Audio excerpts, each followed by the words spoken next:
رسوله النبي الأمين المكين الحنين القريب الرؤوف الرحيم. أما بعد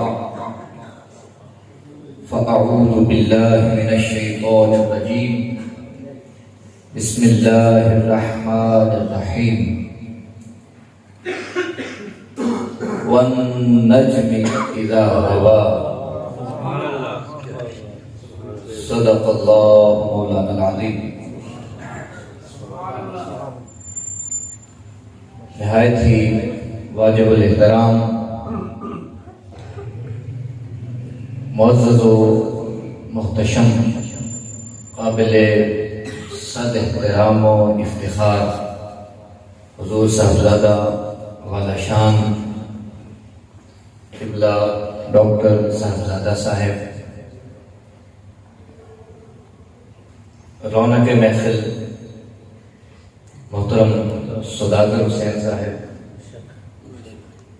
دیگر مہمانان گرامی، جملہ حاضرین و ناظرین، اللہ رب العزت کا بے پایاں لطف و کرم اور فضل و احسان ہے کہ جس نے ہمیں آج کی اس مقدس اور پرنور رات کی یہ گھڑیاں عطا فرمائیں کہ جن میں ہم حضور نبی مکرم صلی اللہ علیہ وآلہ وسلم کے سفر معراج کے کسی راز کو جاننے کی کوشش کرتے ہیں. سبحان اللہ. راز تو اللہ ہی جانتا ہے، رازوں کا جاننے والا اللہ ہی ہے. وہی مالک برحق، وہی عالم الغیب، اور وہی عالم مطلق، اور وہی واجب الوجود ہے. اس نے اپنے نور سے، اپنے کرم سے، اپنی رحمت سے، اپنے فضل سے اپنے خاص بندوں پر اپنے خصائص اور اپنی معرفت کے کچھ راز منکشف کیے جو انہوں نے اپنے اپنے مسودات میں، اپنے اپنے نسخہ جات میں رقم کیے اور آج ہم تک پہنچے. ہم انہی اللہ کے مقرب بندوں کی خوش چینی کرتے ہوئے چند باتوں کو سمجھنے کی کوشش کرتے ہیں. اور شب معراج کی ان کو نور ساتوں میں حضور نبی پاک صلی اللہ علیہ وآلہ وسلم کی ذات اور آپ کی حقیقت اور اللہ رب العزت کی بارگاہ میں آپ کی عالی مرتبت کو اپنی حیثیت کے مطابق سمجھنے کی کوشش کرتے ہیں، اس لیے کہ معرفت مصطفیٰ ہی اصل ایمان ہے. معرفت مصطفیٰ ہی اصل ایمان ہے. تو یہ جب آپ نے اشتہار دیکھا تو وہ اس کے اوپر لکھا ہوا تھا شب معراج، راز شب معراج، اس طرح کا لکھا تھا. میں نے آج ہی دیکھا غور سے، تو اس لیے میں نے کہا کہ پھر وہ جو ایک روایت میں آپ سنتے ہیں واقعات کو، اس سے ہٹ کے کچھ اہم چیزیں ان پہ غور کرتے ہیں اور بزرگوں سے، اولیاء کرام سے فیض لے کے چند نئی باتوں کو سیکھنے کی کوشش کرتے ہیں. سبحان اللہ، سبحان اللہ، ماشاءاللہ. حضور کی اجازت سے فرمایا قسم ہے نجم کی، قسم ہے نجم کی. یہ سورہ ہے سورہ النجم، 27ویں پارے میں آقا علیہ الصلوۃ والسلام کے سفر معراج کو اور آپ کی عظمت و رفعت کو اس سورہ مبارکہ میں اللہ رب العزت نے بڑے حسین پیرائے میں شر و فضل کے ساتھ بیان فرمایا ہے. اور اس سورت کی یہ پہلی آیت ہے وَالنَّجْمِ اِذَا هَوَىٰ. قسم ہے، واو قسمیہ، قسم ہے نجم کی، قسم ہے، بولے قسم ہے نجم کی، قسم ہے نجم کی، اذا ہوا جب وہ طلوع ہوا، جب وہ طلوع ہوا۔ معروف عربی زبان میں، جو معروف زبان ہے عربی زبان میں، عرفی اعتبار میں یہ جو لفظ ہے النجم، اس سے مراد لیا جاتا ہے ستارہ۔ کیا مراد لیا جاتا ہے؟ ستارہ۔ اس سے مراد لیا جاتا ہے ستارہ۔ یہ نجم کا لفظی معنی ہے، مگر یہاں جب قسم اٹھائی تو قسم ایک ایسی چیز ہے کہ وہ کسی معمولی چیز کی نہیں اٹھائی جاتی۔ ہم انسان ہو کر اگر قسم اٹھانی پڑ جائے تو کائنات کی سب سے بڑی چیز قرآن پاک کو اٹھاتے ہیں، ایسا ہے کہ نہیں؟ تو وہ مالک اگر قسم اٹھائے تو وہ تو کسی مخلوق کی، ادنا مخلوق کی قسم وہ نہیں اٹھائے گا۔ اگر وہ قسم کھا رہا ہے تو اس کا مطلب ہے یہاں نجم سے مراد ستارہ نہیں ہے، یہاں نجم سے مراد ستارہ نہیں ہے۔ جمع ہوئے لوگ حضرت امام جعفر الصادق رضی اللہ تعالیٰ عنہ آپ کی بارگاہ میں عرض کرتے ہیں، امام، اے مولا علی شیر خدا اور خانوادہ رسول کے چشم و چراغ لخت جگر، آپ ارشاد فرما دیجئے کہ نجم سے مراد اگر ستارہ نہیں ہے تو وہ نجم جس کی اللہ قسم کھاتا ہے، اس نجم سے پھر کیا مراد ہے؟ آپ نے فرمایا النجم هو محمد رسول اللہ۔ تو جس نجم کی اللہ قسم کھاتا ہے حضرت امام جعفر صادق علیہ السلام، آپ فرماتے ہیں اس سے مراد محمد مصطفیٰ کی ذات ہے۔ سبحان اللہ۔ یہ ہے اس کا مرادی معنی۔ کیا ہے بولے؟ مرادی معنی۔ آپ فرق سمجھتے ہیں، ایک ہوتا ہے لغوی معنی کہ لفظ کا لغت کے اعتبار سے معنی کیا ہے، دوسرا یہ ہے کہ اس لفظ سے مراد کیا لیا گیا ہے۔ آپ سمجھ رہے ہیں؟ تو یہ کیا ہے اس کا مرادی معنی محمد صلی اللہ علیہ وسلم، اور لغوی معنی معروف اس کا کیا ہے؟ ستارہ۔ لغوی معنی کیا ہے؟ ستارہ، اور مرادی معنی محمد رسول اللہ صلی اللہ علیہ وسلم۔ یہ امام جعفر صادق نے بتا دیا کہ اللہ نے جس نجم کی قسم کھائی ہے اس طلوع ہونے والے نجم سے مراد مصطفیٰ کی ذات۔ اب یہ تو ہو گیا ایک معنی۔ اب یہاں ایک چیز تو آپ کلیئر رکھیں کہ النجم کا مرادی معنی کیا ہے؟ محمد صلی اللہ علیہ وسلم۔ اس بات کو آپ کلیئر رکھیں۔ دوسری طرف آ جائیں لغت کے اعتبار سے، لغوی اعتبار سے جب آپ غور کریں تو میں نے کہا کہ یہ نجم، یہ اس کا مشہور معنی ہے، اس کا مشہور معنی ہے۔ آپ یہ نہیں کہہ سکتے کہ نجم کا صرف یہی معنی ہے، سمجھے میری، یہ اس کا مشہور معنی ہے، مگر اس کا یہی معنی ہے، یہ درست نہیں۔ لغت کی بات ہے، مرادی معنی کی وہ آپ سمجھ لیں، وہ آپ کے ذہن میں ایک سائڈ پہ اس کو پکا کر لیں کہ اب لغت جو بھی معنی نکالے گی اس کو مراد وہی ہے۔ لغت سے آپ جو بھی معنی نکالیں گے مرادی معنی وہی ہوگا جو امام جعفر صادق نے بتا دیا، مراد وہی ہے۔ اسے ہی تمام ائمہ تفسیر نے بیان کیا ہے۔ لغوی اعتبار سے اگر آپ غور کریں تو یہ لفظ جو النجم ہے اس کا معنی ہوتا ہے نباتات، وہ جڑی بوٹی جس کو آپ زمین پہ لگائیں، ایک چھوٹی سی بوٹی، ایک چھوٹی سی کومپل زمین میں لگائیں اور وہ دیکھتے ہی دیکھتے چند مہینوں میں پورے باغ میں پھیل جائے۔ عربی زبان میں اس کو نجم کہتے ہیں، عربی زبان میں اس کو نجم کہتے ہیں۔ اور اس کی دلیل کیا ہے؟ سورہ رحمان آپ صبح ہی عرفان القرآن اٹھا کے پڑھیں، وَالنَّجْمُ وَالشَّجَرُ يَسْجُدَانِ۔ یہ جو اللہ رب العزت نے فرمایا کہ نجم اور شجر یہ دونوں ہی اس کو سجدہ کرتے ہیں، یہاں نجم سے مراد ستارہ نہیں ہے۔ تمام علماء و مفسرین اور مترجمین نے لکھا کہ یہاں نجم سے مراد وہ بوٹی ہے جو زمین میں پھیل جاتی ہے۔ نجم سے مراد کیا ہے؟ کیونکہ شجر کے ساتھ اللہ نے جمع کیا ہے نا، شجر کے ساتھ، تو شجر اس کو کہتے ہیں جس کا تنا بنے، جو بلند ہو، زمین سے اوپر چلا جائے، جس کا لمبا تنا ہو اس کو شجر کہتے ہیں، جو زمین پہ پھیل جائے اس کو نجم کہتے ہیں، اس اس کو کیا کہتے ہیں؟ نجم کہتے ہیں۔ تو اب آپ اگر یہ معنی لیں، یہ معنی کہ ایک ایسی جڑی بوٹی کو نجم کہتے ہیں جس کو لگائیں تو وہ سارے چمن میں پھیل جائے، اس کو نجم کہتے ہیں۔ اب اس کو آپ اطلاق کریں اور اس کا اطلاق کریں مرادی معنی پر، اس کا آپ اطلاق کریں مرادی معنی پر کہ نجم اس کو کہتے ہیں ایک ایسی چیز کہ جس کو جب لگایا جائے یا جس کو جب بنایا جائے تو وہ دیکھتے ہی دیکھتے سارے چمن میں پھیل جائے اور سارے چمن کی رونق بن جائے۔ تو جب نجم سے کہا جائے گا کہ نجم سے مراد محمد مصطفیٰ کی ذات ہے تو معنی یہ بنے گا کہ اے میرے محبوب مجھے قسم ہے تیری ذات کی کہ جب تجھے بنایا تو اب ساری کائنات میں تیری ہی رحمت بکھر گئی۔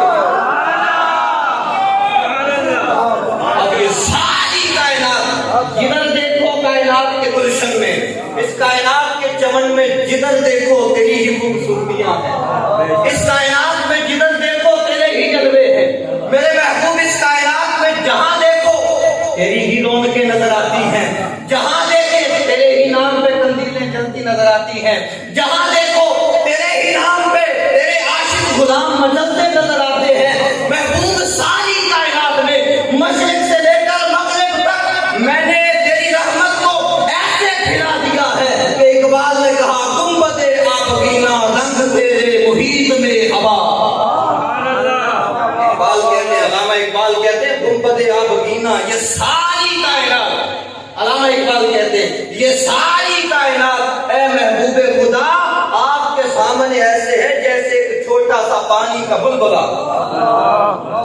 علامہ اقبال کہتے ہیں کہ یہ ساری کائنات آپ کے سامنے چھوٹے سے پانی کے بلبلے کی مانند ہے۔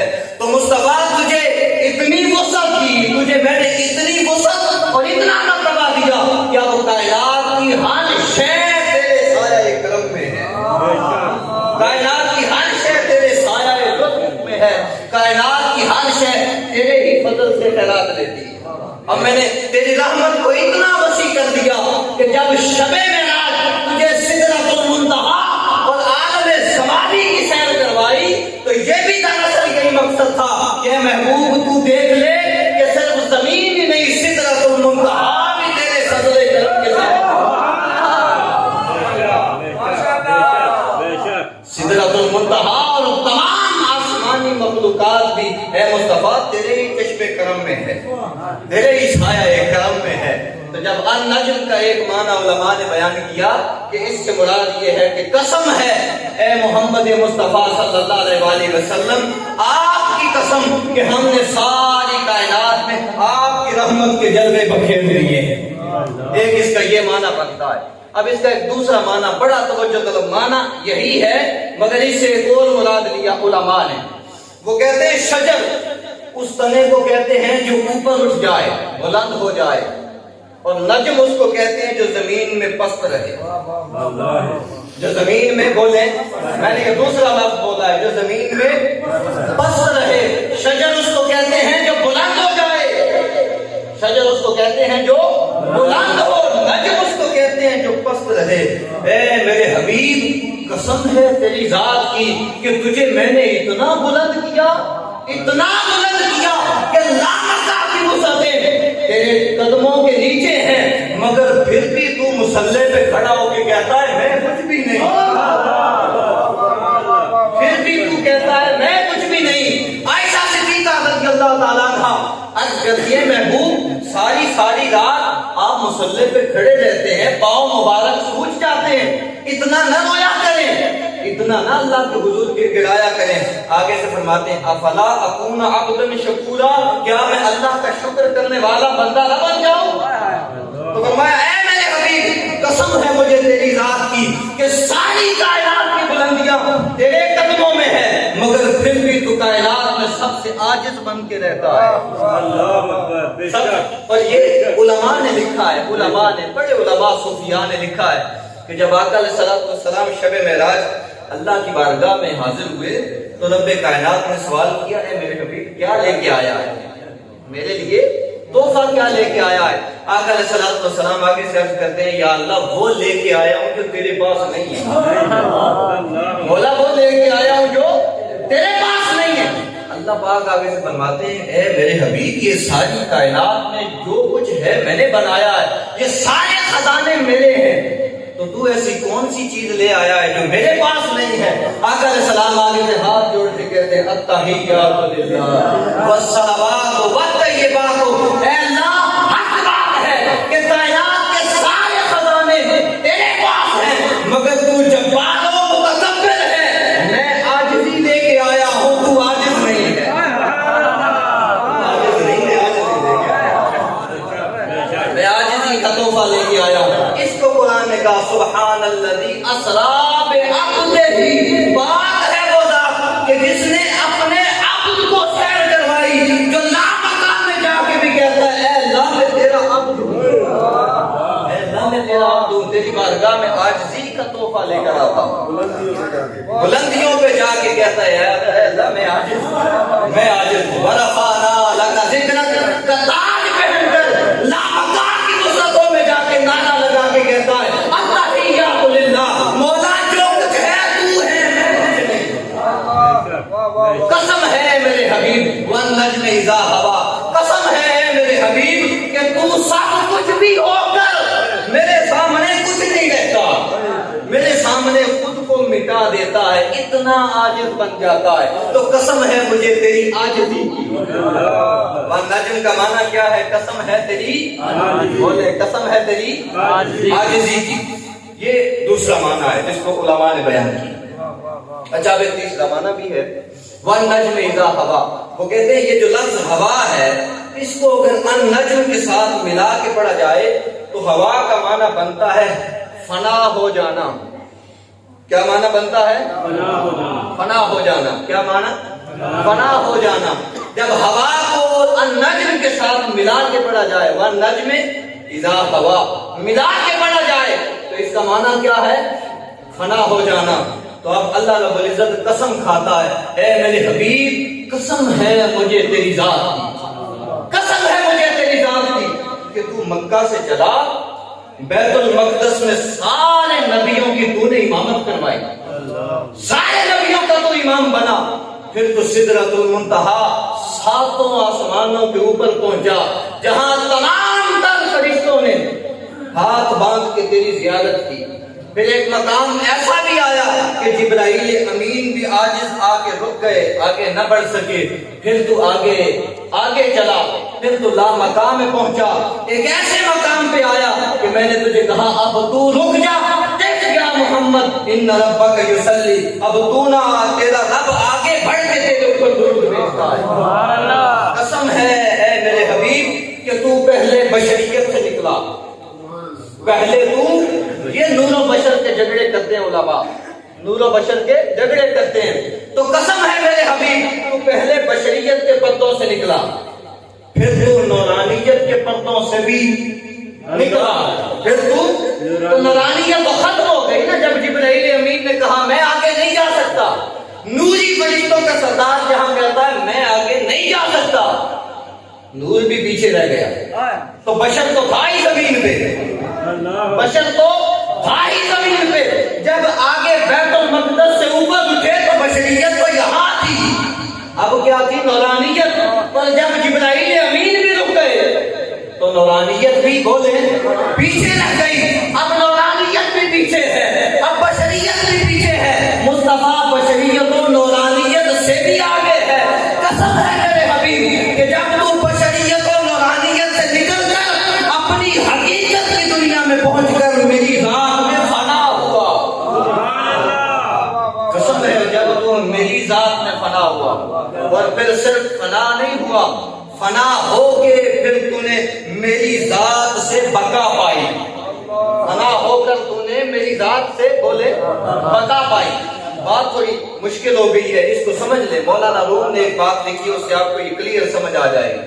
مولانا روم فرماتے ہیں کہ حضرت موسیٰ علیہ السلام نے عرض کی اللہ رب العزت کی بارگاہ میں رب عالمین اے اللہ مجھے تو اپنا جلوہ دکھا، مجھے اپنا جلوہ دکھا، رب کائنات نے آگے سے فرمایا لم ترانی، تو مجھے نہیں دیکھ سکتا. حضرت موسیٰ علیہ السلام نے بار بار 9 بار دعا کی، 9 بار دعا کی یا اللہ مجھے اپنا آپ دکھا. اللہ رب العزت نے پھر اسرار پر ایک تجلی اپنی نازل فرمائی، اپنی ذات کا ایک نور کا عکس تھا. تجلی نازل فرمائی، موسیٰ علیہ السلام بے ہوش ہو گئے. موسیٰ علیہ السلام بے ہوش ہو گئے. آپ کے ساتھ جتنے لوگ تھے وہ سارے فوت ہو گئے. موسیٰ علیہ السلام بے ہوش اور باقی سارے افراد فوت ہو گئے. جب ہوش آئی حضرت موسیٰ علیہ السلام کو تو پھر عرض کیا قال سبحانک، اے اللہ تو پاک ہے. مگر باوجود اس کے کیونکہ 9 بار دعا کی تھی یا اللہ مجھے اپنا آپ دکھا، مجھے اپنا جلوہ دکھا، تو نبی کی کوئی دعا ایسی نہیں ہوتی جو قبول نہ ہو. نبی کی کوئی بھی دعا، نبی ایسی دعا کرتا ہی نہیں جو قبول نہ ہو.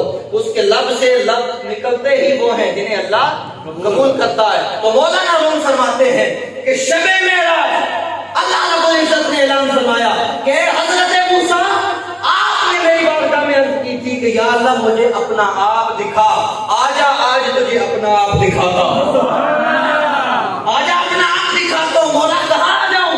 فرمایا چھٹے آسمان پہ آ جا. کیا؟ چھٹے آسمان پہ آ جاؤ. اب جب چھٹے آسمان پہ جائیں گے ادھر سے آقا علیہ السلام اللہ رب العزت کے جلووں کو سمیٹ کر، مالک کے جلووں کو سمیٹ کر اس کے انوار و تجلیات کے سمندروں میں غوطہ زن ہو کر واپس لوٹیں گے. تو وہ دراصل اپنی ذات نہیں ہوگی، وہ اللہ رب العزت کی ذات میں بقا پا کے آئیں گے. وہ اللہ کی ذات میں بقا پا کے آئیں گے. تو اے موسیٰ تو چھٹے آسمان پہ رہنا، میرا محبوب جب میری بارگاہ سے لوٹے گا تو وہ میری بارگاہ میں فنا ہو کر اپنی ہستی مٹا کر میری ذات سے بقا پا کے لوٹے گا. اب اس کے چہرے پر، اب اس کی شخصیت میں تجھے وہ نہیں میں نظر آؤں گا. پھر تو دیکھے گا. اب آپ پڑھیں وہ حدیث کہ جس میں آقا علیہ السلام آئے، حضرت موسیٰ علیہ السلام نے آگے سے عرض کی کیا لے کے آئے ہیں؟ فرمایا 50 نمازیں لے کے آیا ہوں. حضور آپ کی امت کمزور ہے، ذرا کم کروا لیں. پھر بھی گئے واپس، پھر واپس آئے 45 9 مرتبہ دعا کی تھی حضرت موسیٰ علیہ السلام نے.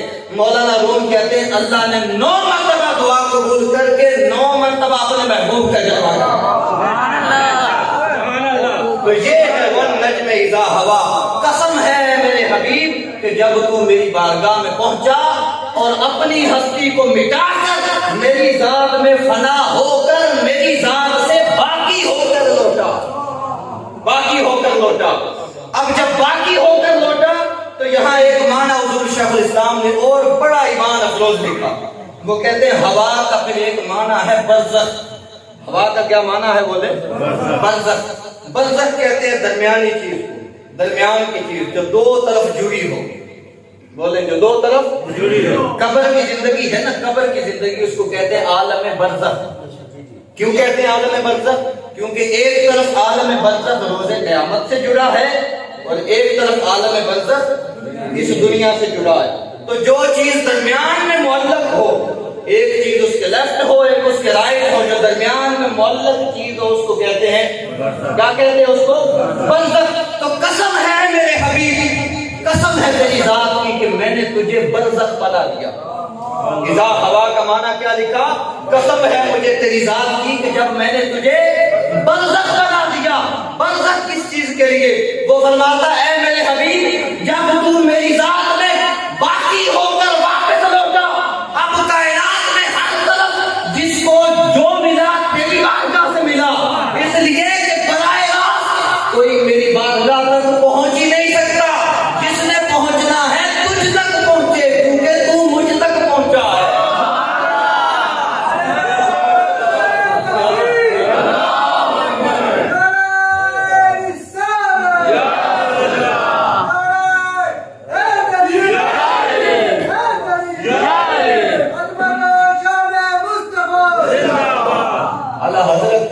ادھر اللہ سے واصل، کیا کہتے ہیں اعلیٰ حضرت؟ ادھر اللہ سے واصل، ادھر مخلوق میں شامل ہے. کیا بولتے ہیں؟ ادھر اللہ سے واصل، ادھر مخلوق میں شامل. خواص ہے یہ شامل حرف مشدد میں وہ کہتے ہیں کہ جو اے میرے حبیب مصطفیٰ آپ کا نام محمد، اس کی میم مشدد ہے، تو مشدد کا معنی یہ ہے یہ میم ایک طرف پیچھے جڑی ہے ایک طرف ادھر جڑی ہے، اب جس نے اس تک پہنچنا ہے وہ اس تک پہنچے، اس لیے کہ یہ اس سے ملا ہے، جو اس سے ملے گا وہ اسے اس سے ملا گا۔ اے میرے حبیب قسم ہے تیری ذات کی کہ میں نے تجھے برزخ بنا دیا، میں نے تجھے برزخ بنا دیا۔ ایک اور پھر بڑا ایمان افروز مانا، بڑا ایمان افروز مانا، اس میں میں کوشش کروں گا کہ ہم گفتگو کو اختتام کی طرف لے جائیں، پیغام بھی دینا ہے۔ یہ ایک معنی بڑا ایمان افروز جس کو علماء نے لکھا، بڑے بڑے صوفیاء نے لکھا، وہ کہتے ہیں ہوا، ہوا کا معنی ہوتا ہے پھوٹنا، ہوا کا معنی کیا ہے؟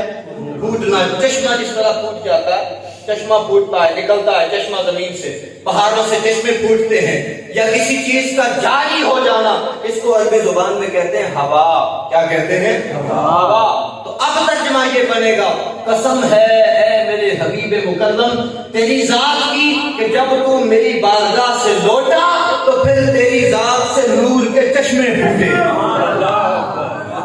پھر تیری ذات سے نور کے بولے، پھر تیری ذات سے نور کے چشمے پھوٹے۔ نور کے چشمے کون سا نور؟ جس کو قرآن نے کہا اللہ نور السماوات والارض مثل نورہ، مثل نورہ، فرمایا اللہ ہی کا نور زمین و آسمان میں ہے، مگر تم اس نور کا بے حجاب جلوہ نہیں کر سکتے۔ جلوہ کرنا ہے تو جیسے موسیٰ نے کیا تھا ویسے ہی تم کر سکتے ہو۔ جلوہ کرنا ہے تو مثال دیتا ہوں، مثل نور، مثل نور ہی، اس کے نور کی مثال، کیا بولے؟ اس کے نور کی مثال کمشکات، چراغ دان کسی ہے۔ یہ سورہ نور ہے، قرآن پاک کی آیت پڑھ رہا ہوں، سورہ نور کی آیت ہے، آیت نمبر 35 ہے سورہ نور میں، فرمایا اس کے نور کی مثال ایسے ہے جیسے بولے چراغ دان۔ کبھی آپ نے لالٹین دیکھی ہو؟ لالٹین اس طرح یہ شیپ ہوتی ہے لالٹین کی، ایسی ہوتی ہے۔ پہلے لوگ گھر بناتے تھے تو گھروں کے باہر چراغ لگاتے تھے، چراغ دان میں اس کی شیپ بھی کیوں ہوتی تھی، ایسے تھوڑا بینڈ اور پھر اس سے ایسے نیچے، یہ اس کی شیپ ہوتی تھی چراغ دان چراغ کی۔ تو فرمایا اللہ کے نور کی مثال، اگر اس کے نور کو دیکھنا ہے تو اس کے نور کی مثال ہے چراغ دان کی سی، چراغ دان کی سی۔ آگے فرمایا کون سا چراغ دان؟ جس میں چراغ جل رہا ہو۔ سبحان اللہ۔ صرف چراغ دان نہیں، فرمایا جس میں چراغ جل رہا ہو، اور المصباح فی الزجاجہ، اور وہ چراغ کسی شیشے میں ہو۔ وہ چراغ کسی شیشے میں۔ دو باتیں ہو گئی، پہلے فرمایا چراغ دان کو دیکھو، میرے نور کو سمجھنا ہے تو چراغ دان کو دیکھو، ایسا چراغ دان جس میں چراغ ہو اور وہ جو چراغ جل رہا ہو اس کے اوپر شیشہ ہو۔ لالٹین کو ہی دیکھ لے نا، اندر لائٹ جل رہی ہوتی ہے، سائڈوں پہ کیا ہوتا ہے؟ ٹرانسپیرنٹ ہے نا، ٹرانسپیرنٹ۔ شیشہ لگانے کا مقصد یہ ہے وہ ٹرانسپیرنٹ ہے، اس سے روشنی باہر جاتی ہے، اس سے روشنی باہر نکلتی ہے۔ اب ایسا چراغ کہ جس کے گرد شیشہ ہو، ایسا چراغ تلاش کرو کہ جو جل رہا ہو اور اس کے گرد شیشہ ہو، اس کے گرد شیشہ ہو۔ تمام مفسرین کا اس بات پر اجماع ہے، اجماع ہے تمام مفسرین کا، حضرت ابن عباس رضی اللہ تعالیٰ عنہ سمیت، کہ وہ چراغ جس کو اللہ رب العزت نے فرمایا شیشے میں ہو، اور چراغ دان، وہ چراغ دان، وہ شیشہ، وہ چراغ، رب کائنات کی عزت کی قسم جناب ابن عباس کہتے ہیں اس سے مراد حضور کا قلب مبارک ہے، اس سے مراد آقا علیہ السلام کا قلب مبارک ہے، حضور کا قلب مبارک۔ اب دیکھیں نا انسانی باڈی ہے، اگر آپ ایکس رے دیکھیں، کسی ڈاکٹر کی دکان پہ جائیں، میڈیکل کلینک پہ، ہاسپٹل میں آپ ایکس رے دیکھیں تو انسانی باڈی کا جو ہڈیوں کا ڈھانچہ ہے اس کی بھی شیپ ایسے ہی ہوتی ہے کہ نہیں؟ آپ صبح جا کے دیکھیں اس طرح، یہ ہنسنے کی ہڈی یہاں سے ایسے اور پھر نیچے، اسی طرح قرآن کریم نے وہ مثال دی آپ کو چراغ دان کی۔ تو حضرت ابن عباس سب سے بڑے مفسر قرآن، وہ کہتے ہیں چراغ دان سے مراد سینہ ہے، چراغ دان سے مراد کیا ہے؟ سینہ ہے. اور وہ جو اندر چراغ جل رہا ہے اس سے مراد دل ہے جس میں اللہ رب العزت کا نور نازل ہوتا ہے, اللہ کے نور کا چراغ. اور وہ آقا علیہ الصلوۃ والسلام کی ذات ہے. وہ کیا ہے؟ آقا علیہ الصلوۃ والسلام کی ذات. اب آقا علیہ الصلوۃ والسلام کی ذات سے آگے جب کہا ایک ایسا چراغ کہ جس سے گرد شیشہ ہو ٹرانسپیرنٹ اور اس کی روشنی باہر پھوٹتی ہو, اس کی روشنی. آگے فرمایا کوكب دري يوقد من شجرة مباركة. وہ چراغ اس کی مدد سے جلتا ہے, وہ چراغ اس کی بارگاہ سے جلتا ہے اور اس طرح جلتا ہے کہ وہ ہر وقت جلتا ہی رہتا ہے. وہ مشرق و مغرب میں محدود نہیں ہے, اس کی کوئی حد نہیں, وہ لامحدود ہے. وہ کیا ہے؟ لامحدود ہے. اب کائنات میں جہاں جہاں تک کائنات کی وسعتیں ہیں, کائنات میں جتنی روشنیاں جتنا نور ہے اسی قلب کا نور ہے.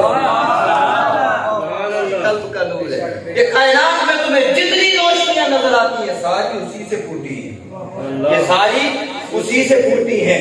ایک تو ہے ظاہری روشنیاں. یہاں پہ علماء نے پھر دو تفسیر کی, دو تفسیر کی. ایک تو ہو گئی کہ کائنات کی ساری رنگینیاں یہ بھی اسی نور کا صدقہ ہے.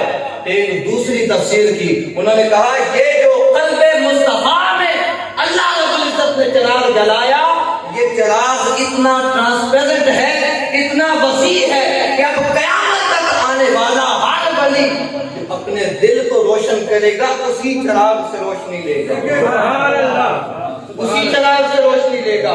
اور آگے جو کہا لا شرقیۃ ولا غربیہ یکاد زیتها یضیء, یکاد زیتها یضیء. اللہ فرماتا ہے جو اس چراغ سے روشنی لے گا, کس چراغ سے؟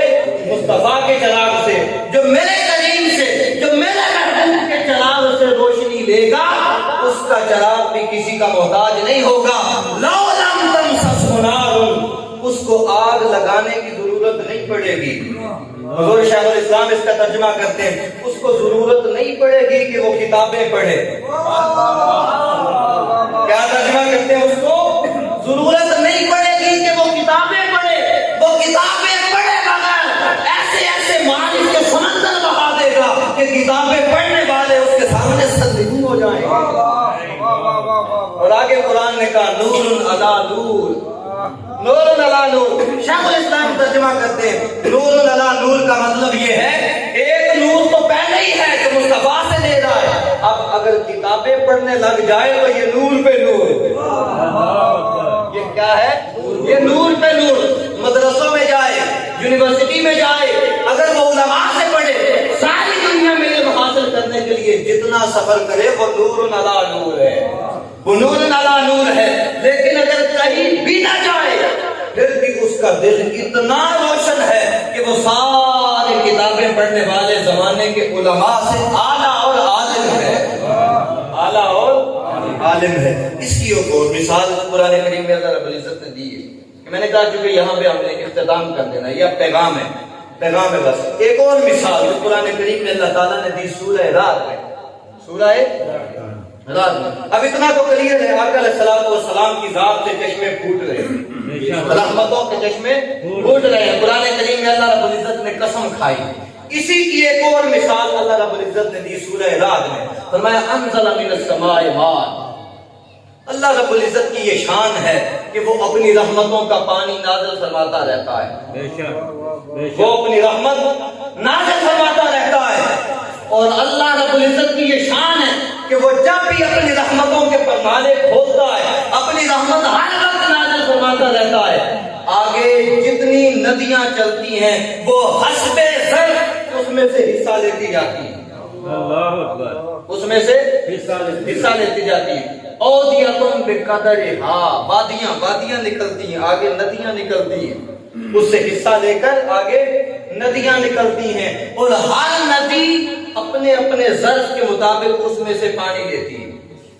بات سمجھ رہے ہیں؟ آپ دیکھیں نا کئی دریا ہوتے ہیں, دریا ان کا ظرف زیادہ. کسی دانا نے کہا ہے, کسی بڑے دانا نے, ویسے ایک بات ایک شعر میرے ذہن میں آیا, کسی بڑے دانا نے کہا ہے, کہہ رہا ہے شورش دریا سے یہ سمندر کا سکوت, کہہ رہا ہے شورش دریا سے یہ سمندر کا سکوت، جس میں جتنا ظرف ہے وہ اتنا ہی خاموش ہے۔ جس میں جتنا ظرف ہے وہ اتنا ہی خاموش ہے۔ نذیر اکبر الہ آبادی کہتا ہے ہر ایک بات پہ کہتا تھا من نمی دانم۔ نذیر اکبر الہ آبادی کہتا ہے ہر ایک بات پہ کہتا تھا من نمی دانم۔ یہ بات سچ ہے کہ اکبر بہت ہی عالم تھا۔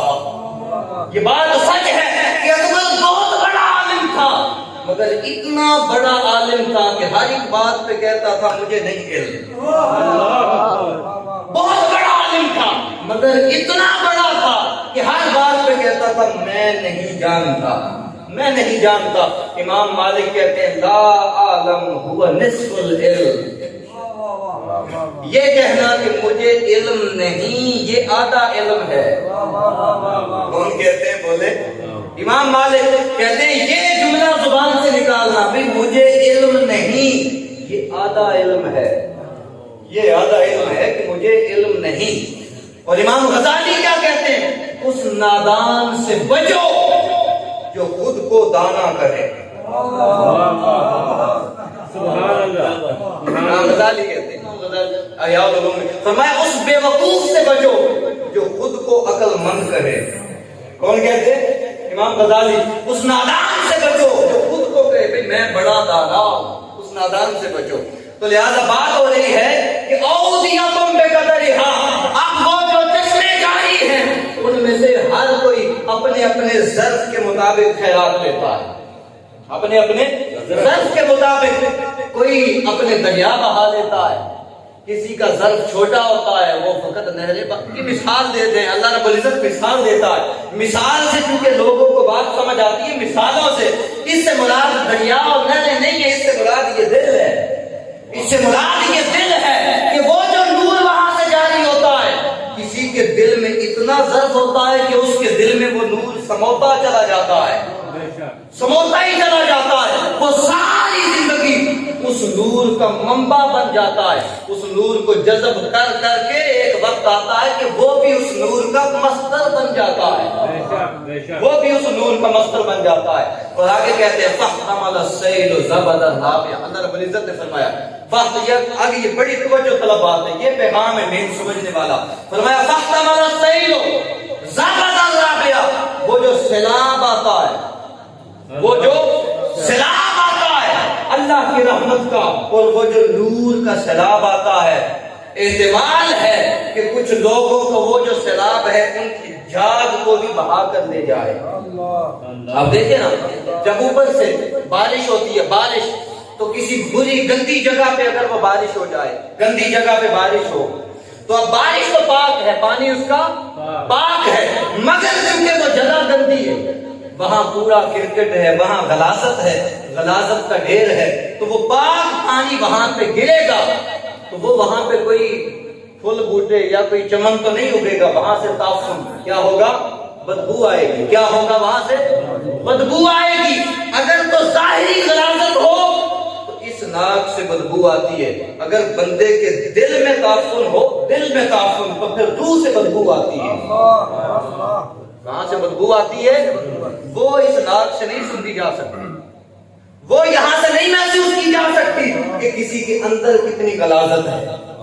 اور یہ بات ہو رہی ہے اندر کی غلاظت کی، اندر کی غلاظت کی۔ فرمایا کچھ لوگوں کے دلوں میں غلاظت بھی ہوتی ہے، جس طرح نہریں ہیں نا، نہریں، یہ آگے والی نہر جو سو والا والی نہر ہے، 6 مہینے اس کی صفائی ہوتی ہے یا نہیں؟ تو اگر صفائی نہ ہو 2-3 سال تو کیا ہو؟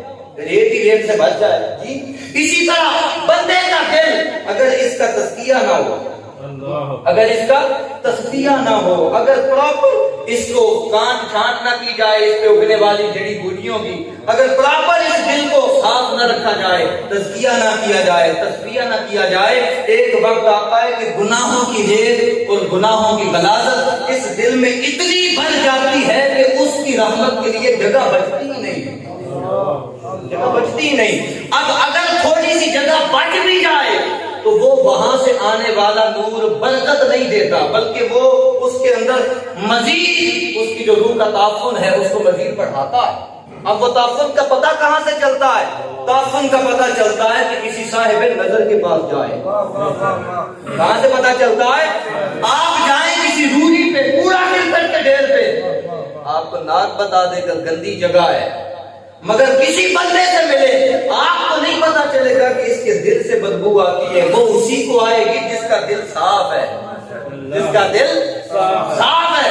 اب دیکھیں اگر آپ رہنا شروع کرتے کسی بدبو والی جگہ پہ 8 10 15 دن رہے تو وہ بدبو آنی آپ کو بولے ختم ہو جائے گی.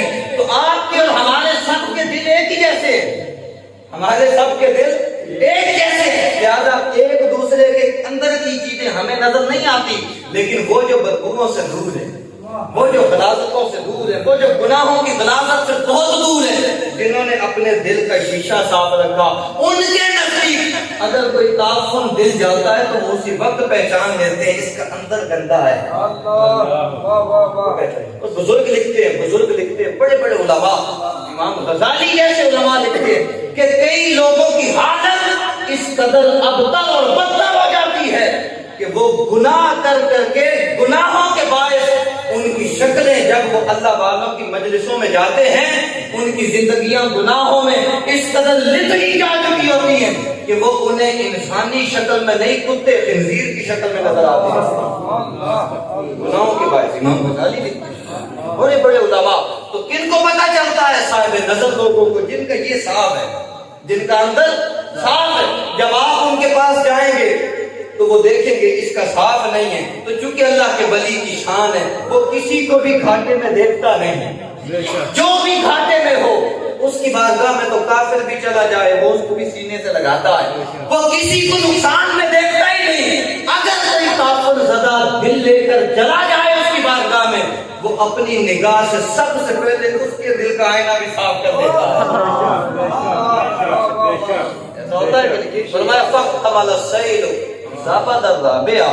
قریب ہے کہ بعض لوگوں کے دلوں میں وہ جو جھاگ بن جاتی ہے، جھاگ بنتی ہے، اللہ رب العزت ایسا کرم فرما دے کہ وہ اللہ کا نور اس جھاگ کو ہی بہا کے لے جائے. اب یہ اللہ کا کرم کیا ہے؟ سوچنے والی بات ہے. فاحتملہ کا لفظ استعمال کیا کہ یہ بھی احتمال ہے کہ وہ جو اوپر جھاگ اٹھتی ہے گندگی کی، وہ جھاگ اس نور میں بہہ ہی جائے. اللہ رب العزت نے فرمایا وہ جھاگ بہہ ہی جائے. تو وہ نور جو اللہ رب العزت نے فرمایا فاحتملہ، احتمال ہے کہ بندے کی وہ جو جھاگ ہے اس کے لیے نہیں کہا کہ وہ خود اس کو ختم کر دے. فرمایا نہیں، وہ جو نور آئے وہ اس کی جھاگ کو ختم کر دے، ساتھ ہی پانی بہا کر لے جائے. یہ جو احتمال کا لفظ ہے علماء لکھتے ہیں اس سے مراد صحبت مرشد ہے. اس سے مراد کیا ہے؟ اب فیض کا چشمہ جاری ہوا قلب مصطفیٰ سے. فیض کا چشمہ کہاں سے جاری ہوا؟ قلب مصطفیٰ سے.